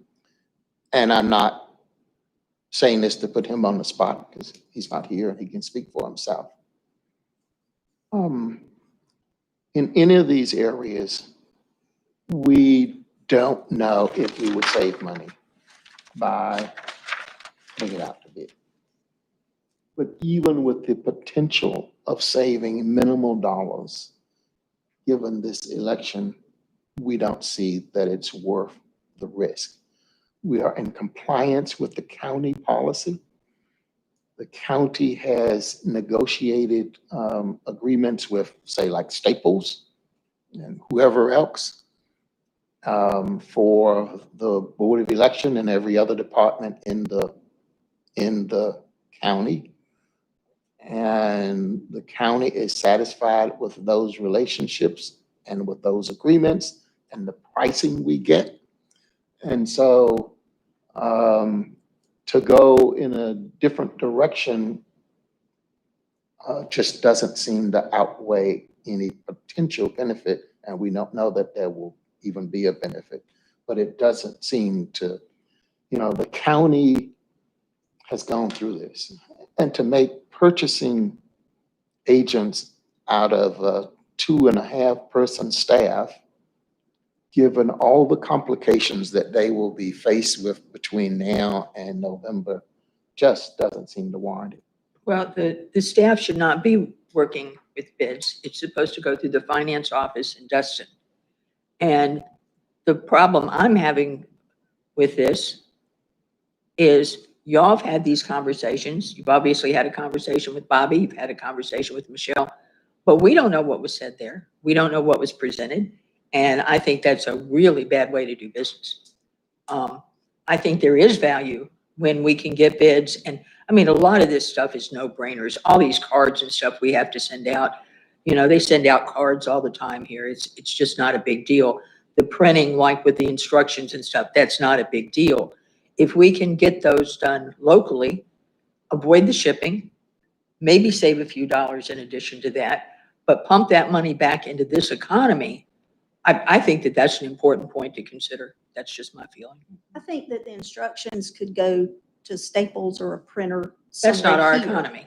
But it doesn't matter wherever it would be in this county would be fine. But when we're talking about the provisional and the absentee ballots and all the lining and all the setup that the state board sends directly to the printer, I just feel like we need to stay where we are with all of our supplies like that. Now, you made a point at the last meeting about the instructions. If we have thousands of absentee ballots, or if we have a lot more of absentee ballots by mail, surely it makes sense to go to a printer outside of our office, because our office, we would print those instructions through our office printer. But it would make complete sense to go somewhere off-site and have those printed. But the envelopes and the ballots and all these other things that have to be done. Well, I think the absentee envelopes, the ones that they send back, I think the new law and some of the stuff we've gotten from Caitlin, I think that the state is actually going to print those and send them because of the new barcodes or whatever they want on them, We're gonna have codes. or whatever. So those are probably off our Very list. specific. Yes. But there's all kinds of things that we print. And I don't have a level of comfort with this. Could you be more specific in your unreadiness? I mean, I'm prepared to be. I don't see open-minded. what the big deal is with putting a list together of the items that we're going to need and the specs and giving it to a couple of local printers, not corporations that are going to ship the money out of here, and see how close they are. Yeah. That's just not rocket science. Do we have a local printer that even wants to get involved in it? How do we know? We've never asked. I don't know. We've got at least 15 printers here. When this all started years ago, we didn't have any printers. They had to send things out of area. But that's changed, and they're losing a ton of money because they do all the cards and the invites and the handouts for all these events that have been canceled. So, I think under the circumstances, I think it's important to do what we can to support our community, not to beef up our bill, but to support our community when we can do it. That's my You're story. talking about the non-essentials, you're talking about the non-ballots, you're talking about Right. all the little cards that say come in. Envelopes I- and stuff like yeah. that. I agree, I'd like to see some of that local printing. Some of the instructions, some of the cards, some of the things like that. Yeah, those aren't technical kind of things. Yeah, the non-technical stuff that's not gonna go through a machine or count as a ballot. But it is a whole list of other stuff that we have. Especially the stuff that you normally print in-house. That could be locally printed. Are you comfortable coming up with this list of non-essential items that we might look at? I can make a list.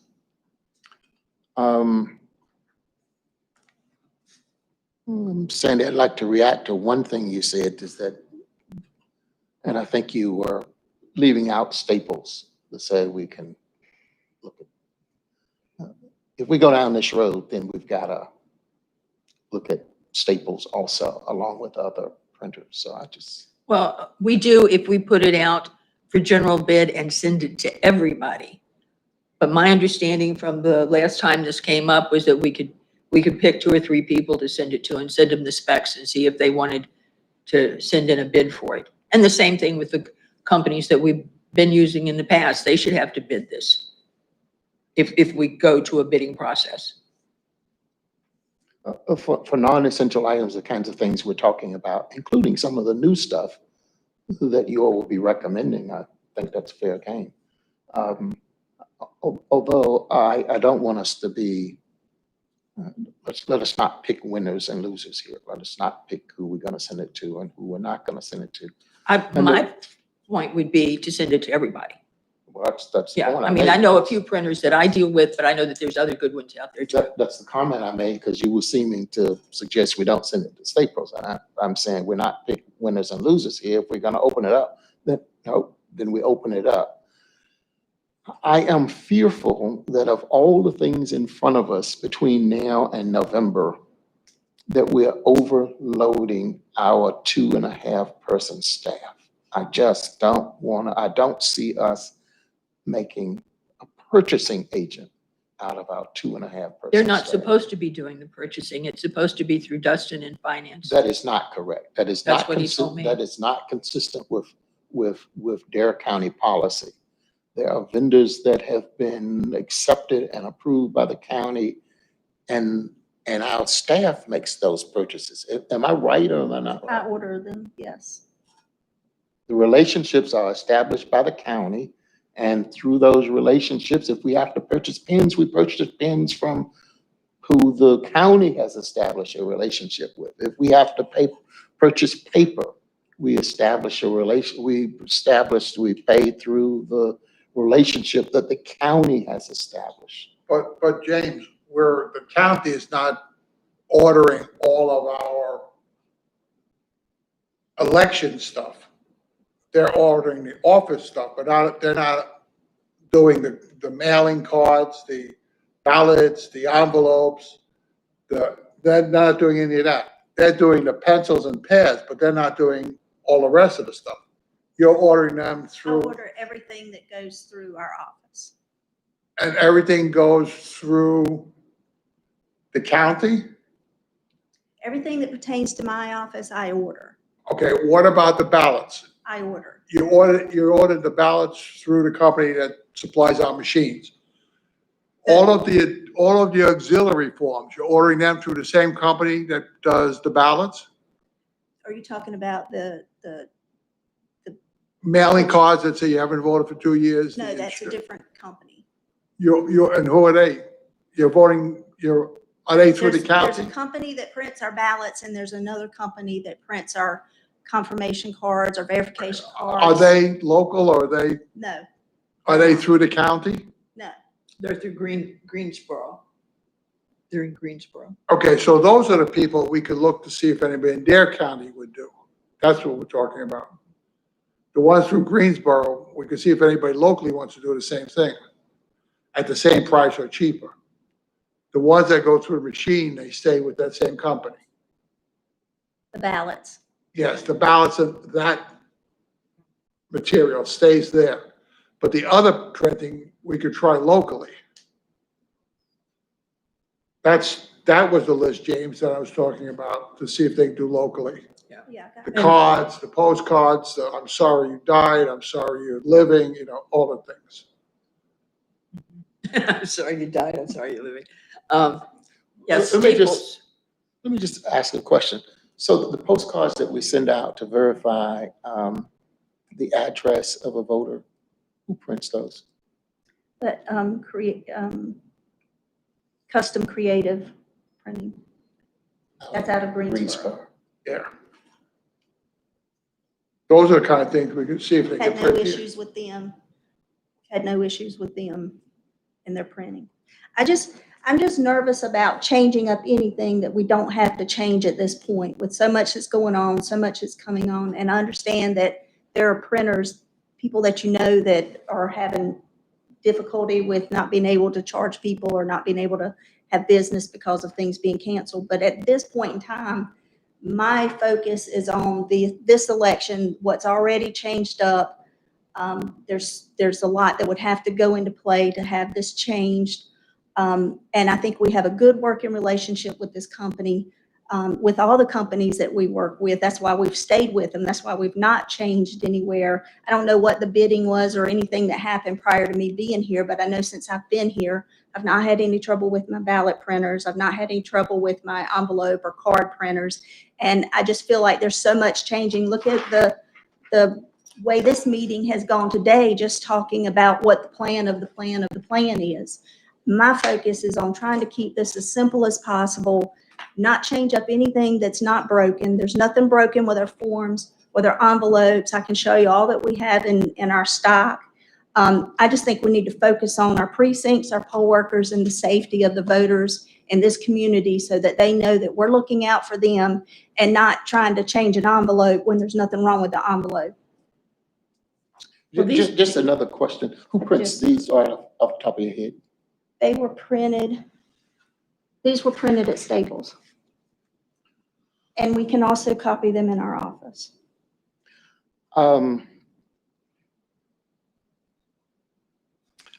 I guess my overriding thought, which at the risk of being redundant, is that we have a 2.5-person staff.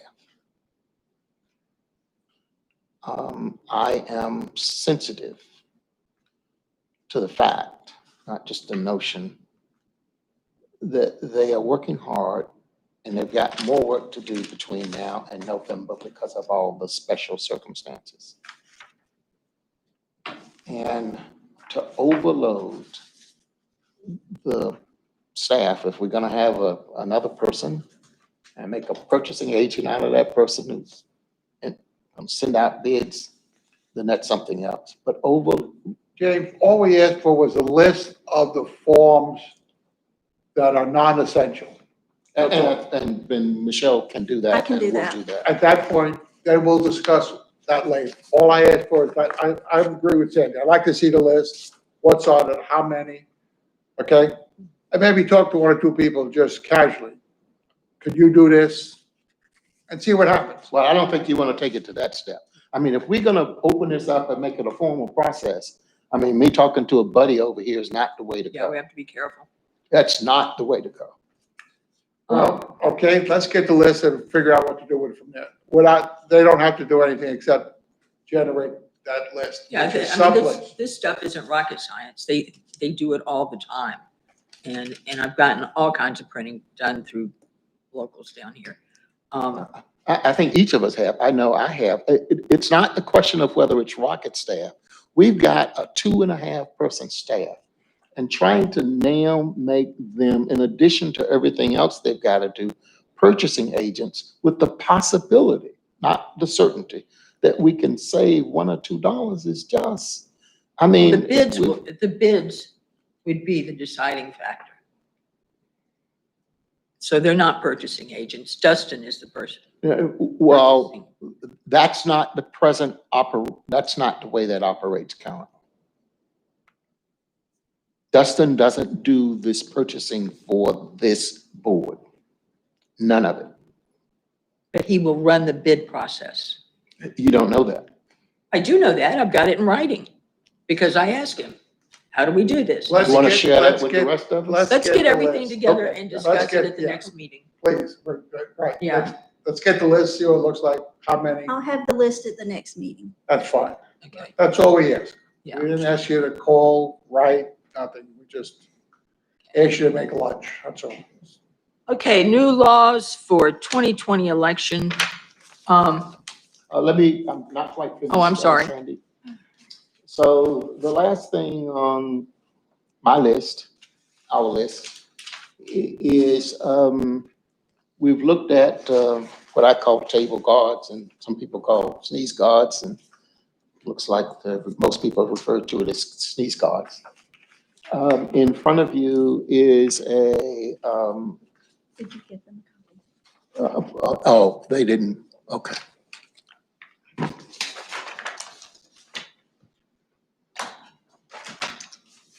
Attached to one of my earlier emails was the sneeze guard that we were considering, which were made up by Dare County Buildings and Grounds. It's fair to say that we went in a different direction.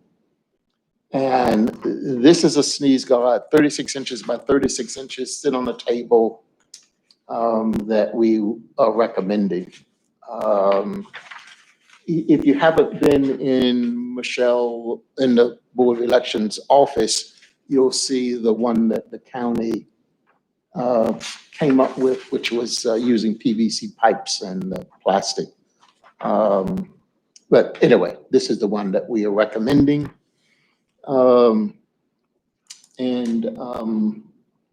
It's much more attractive. It serves the purpose very well. And there could be some permanency about this, in that we could use it more than one time. We could use it down the road. So this is the sneeze guard we're recommending. And I think a decision has to be made on this at today's meeting fairly quickly so that they can purchase. What's the cost? Sneeze guard. I think it was 150. About 150. 150. Oh, I thought you said, what's it called? No, Cost, I think it's about. Dollars. That's the one that was $157? Yes, Yeah. 157. That's the same one? Yes. All right. We'd probably need a need lot of 6 to 8 at each pole. Yes, we've got the number. Yeah. How large is that? 36 Cutout. by 36. Oh, the cutout at the bottom. It was going to be, Dustin said we could order them large enough for a paper to go through, 5 by 9 or something like that, in that something by. brochure you sent me, had the dollars on it. It was 36 by 36 and it was 9.5 inches wide. The hole. So that's, But they were That, going, yeah. they could Have cut to go it, that way. they could cut it so that it would just be enough for paper to go under so that it would protect the. Yeah, this is it's about 9 inches Have a this level, way, yes, so you can fit them in. yes. Yeah. See, I read it. See that? So I would recommend and ask for a vote so that we can put this in motion and start working on it, to actually buy them. The county manager has blessed it, and that we go forward and use these sneeze guards for our voting purposes. And I so move. I'll second that. All in favor? Aye. All opposed? That, Sandy, is our report, although should say, Jim, you will have any additional comments, anything that we should talk further about? And lunch. Really? That's it, Sandy. Okay, new laws for 2020. I'm still absorbing them. Obviously, we have a ton of new ones dealing with absentee voting.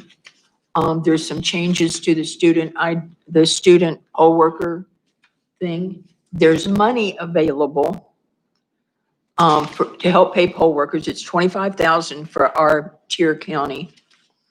Only if we have all of our early voting sites open from, I think it's 7:30 to, what is it, It was Michelle? 8 to 7:30. 8 to 7:30, Mhm. which means running at least 2 shifts again, which is going to be hard for us. And we were hoping that we'd be given some flexibility. There's none. You can, I guess there's implied flexibility. You can do it if you don't want the 25,000, but the 25,000 to help pay poll workers goes away. Yeah. You know, So I read through the new regulation quickly. So the statute sets it out, but the Board of Elections State Board has still not promulgated rules relating to this. Right. right, some will have to, But you get enough to say you only get this money if you do this stuff. but that's in the statute. That's, That's you what know, I'm saying. Yeah, and there's still a lot of guidance that needs to come down from the state board on how to interpret some of this stuff. Right. I'm a little concerned because an earlier thing we had said that they would provide guidance in August. That's really late. That's close. Absolutely. Yeah, so I think, we need to just keep watching the law and stay up. And if we're going to do something in particular that they haven't addressed yet, just address it with them and say, look, are we safe to move on this item? And so that we don't have to go back and redo anything. I would also suggest that it would be nice to get the state money. But I think in the first glance, we ought to do what we want to do Without that hanging out without there. that hanging out there that we might get $25,000 Well, from the and state. the 25,000, if you're having to staff double every day, we might go in the hole with that if Right. we have those people to do that. So, It's a hopefully, good thing to keep in the back of our minds, but let's Right. just proceed of what we'd Yeah. like to do here in Dare County without, and there's other monies that are supposed to be split up between the counties based on voter registration, but I don't have a clue how they're going to do that. And I've made Bobby aware of that. The county knows that our budget at this point is fantasy, until all these things come down and we get Yeah. some numbers from the state. So, and they're quite aware of that. Well, that surplus money with the SCARF is after they pay the bills, the tier 1, 2, and 3. If there's any left over from that, then it will be divided among the counties by voters. So if they run out of money, there isn't any left over. That's right. So that's also fantasy money. Yeah. The whole thing is kind of fantasy. They used to say there's 99 counties in the state and dare. I think it's time for us to go back to dare.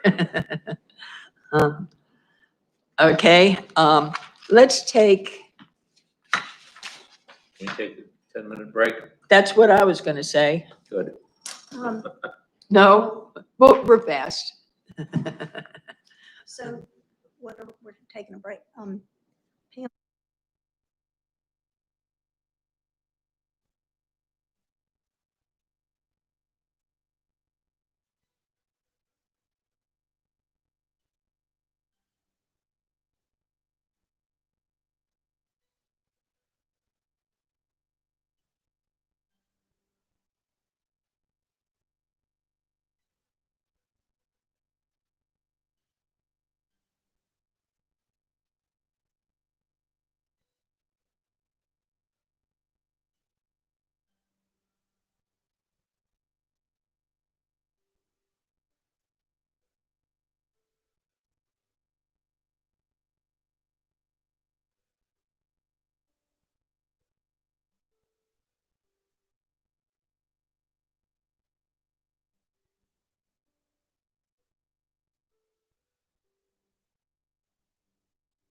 Dare County Board of Elections will come back into session.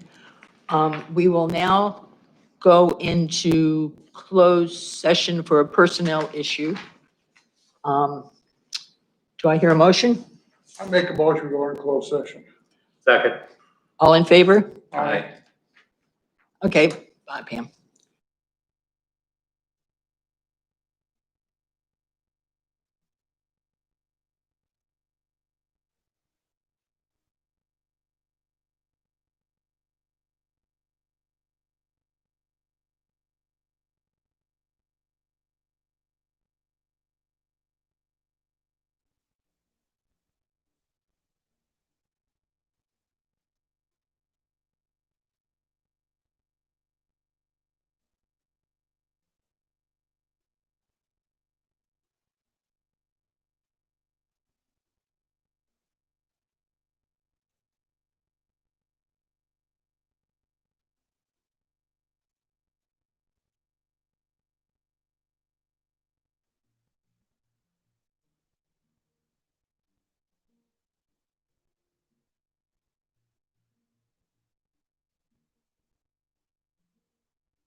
Dare County Board of Elections will go back into open session.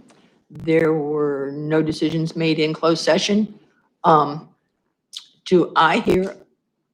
anyone have any old business? I Make a do. motion, we go out of closed session.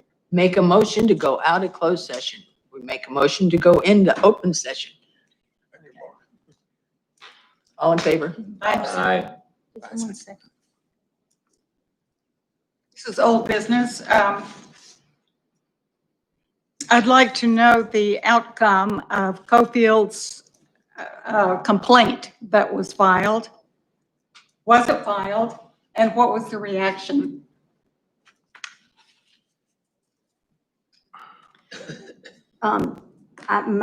My information was that there is no conflict for you to be and remain on this board.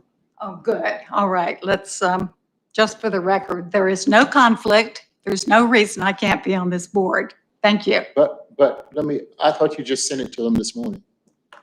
Well, I sent it to the state board of, the Board of Elections Executive Director who forwarded it. But then Bobby Outen contacted Bob Joyce. And, but I did send a request to the State Board of Elections, which is apparently my misinterpretation of what you were saying. I sent that this morning. I think that's the But answer there was to no- Judy's question. But from what I found out thus far, there was no conflict. But that's the But real there has answer. been an email sent to the state board for clarification as well. And Judy, it's not my complaint, it was the action of this board. Okay. But that's the answer to the question you asked, is that the state hasn't responded. Okay, James. Okay. Um, To further clarify that, when the motion was made, the original motion in the meeting, there was nothing said about sending it to the state board. That was a clarification that was made later in the meeting. And for it to go to the state board as a body for determination, there must be a complaint filed. I asked twice, and James just kept saying, I stand by my motion. So Michelle finally asked him, did he want it to go to Karen or Caitlin? And he said, yeah, I want a determination from them. No, I didn't, I never said that. But if you go back and listen to the video, I said, so you want me to send it to Caitlin? And he said, no, I want you to send it to the state board. And in my mind, the state board is Karen and then Caitlin and then all the staff. But if you listen to the tape, he said, no, you send it to the state board and they will distribute it to Karen or Caitlin or whomever. That's exactly So that what I was said. my misinterpretation of what he was saying, because in my mind, the state board is the state board, the one I answer to, but it was really the state board members that he was referring to. Well, That's exactly the way it That's transpired. when I listened back to the tape or to the the, video. the last meeting really bothered me because I've always been a strong advocate of open government and transparency. And first of all, we went in to an illegally closed session because you cannot discuss board members in closed session. You can only do that in open session. And we went in under the understanding that it was personnel.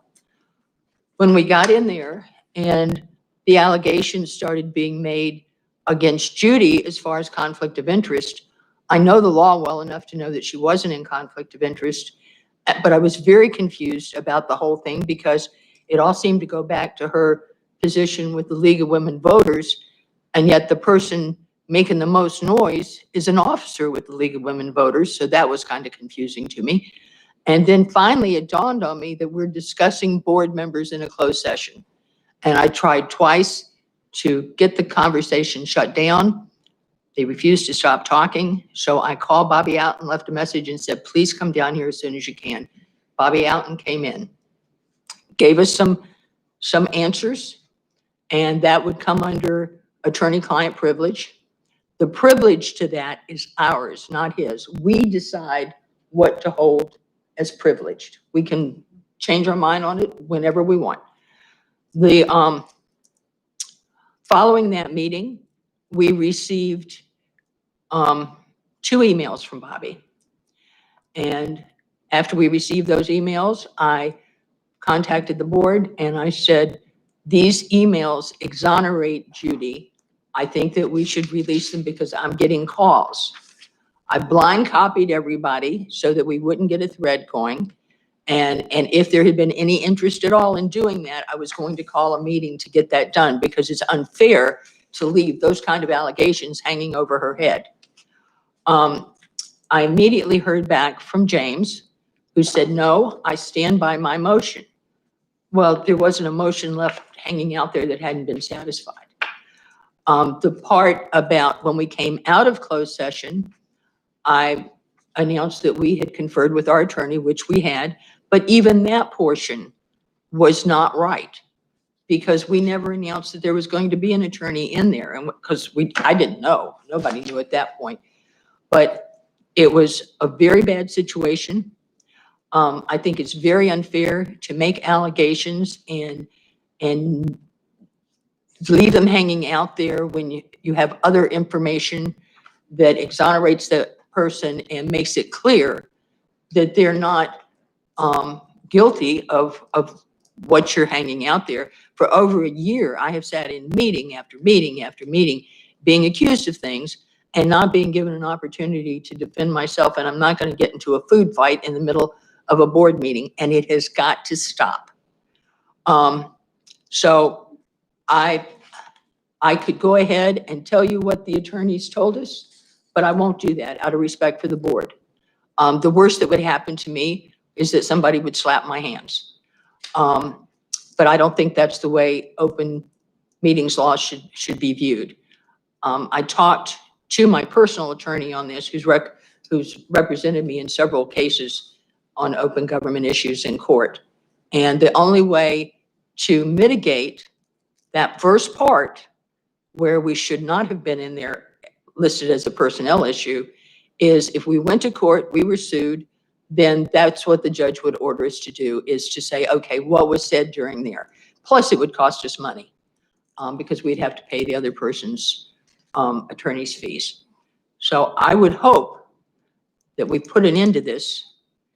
And that's what I have to say about that.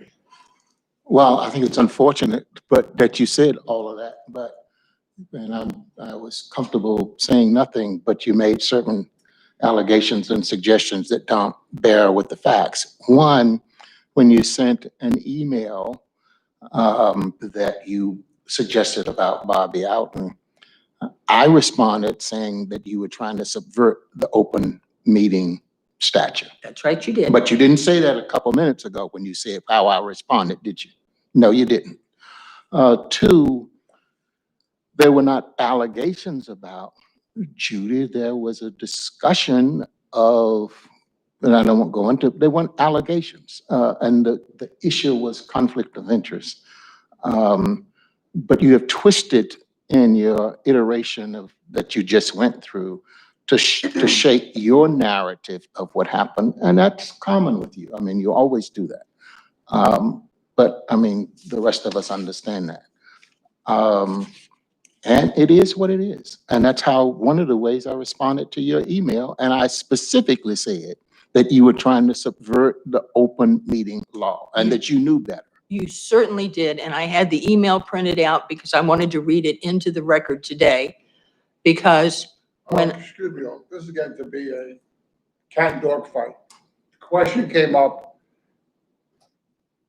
She's concerned about her reputation, honor, whatever it is.